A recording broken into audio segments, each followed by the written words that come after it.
As the new decade begins, credit unions have a renewed focus on doing what is right for consumers that could bring a new era of cooperative leadership by the credit union industry. Credit unions across the country are providing services and credit for their members in a time for-profit institutions are drastically scaling back. This CUTV exclusive will highlight how 3 credit union CEOs are taking a long-term view of member relationships as their guide for decision and ultimate success in the coming year. In our credit union, everything we put a pulse to it. And we've been growing our loans 25 to 30% a year, and people ask me how we do that. Well, we put a pulse to every loan. There is no auto decisioning process, and we'll make 1,500 loans a month. Last year we funded $350 million in loans, but again, everything had a pulse. So we're using technology to auto decision people. Well, what happens to the people that fall out of the hopper? In other words, the lower credit standards. And we're also seeing a real pressure on credit now. The credit cards changing their dynamics of how they issue credit and what they're reducing lines.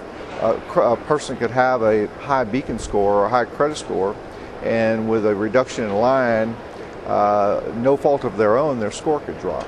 So all of a sudden they fall out of one bucket into another bucket, get a higher rate, and it's just kind of a snowball effect. But anyway, I think that all of our success centers around our autonomy with our lenders and our ability to lend money. And our whole goal is to, I'd love to loan 100% of our shares. The most important thing for us right now is we've introduced a couple of programs for consumers that are struggling. One is called Building Hope, which is a foreclosure prevention program that teaches folks throughout the community, not only our members, but folks throughout the community, how to prepare themselves and how to avoid foreclosure. And the other is another called Rogue Solutions, which is we're inviting folks to come talk to us and put all their stuff on the line and talk to a trusted resource, and we can help guide them on how to make sure that they save what they've worked so hard for. Sure. So it's been very important. The other part that's really important for us is that we've just went out and tried to provide an honest value. Sure. We're not doing anything fancy, anything. It's just a good, honest value, and that's what folks are looking for right now. We have one simple philosophy, that we will not put a member into a loan that doesn't make sense for them as well.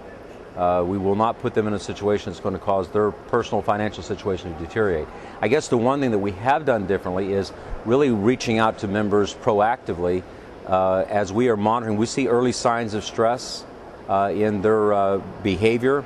Maybe they have never used Courtesy Pay before and suddenly start using Courtesy Pay, or maybe they start to run a little bit late on their payments. We will proactively reach out to them. We have a very active budget counseling service. We have a very active loan modification group.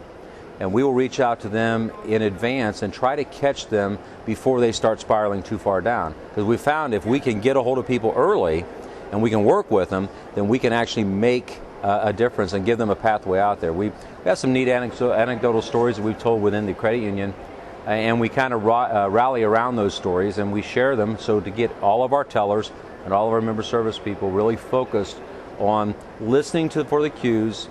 And it's, traditionally you do that for sales, you listen for the opportunity for cross sales.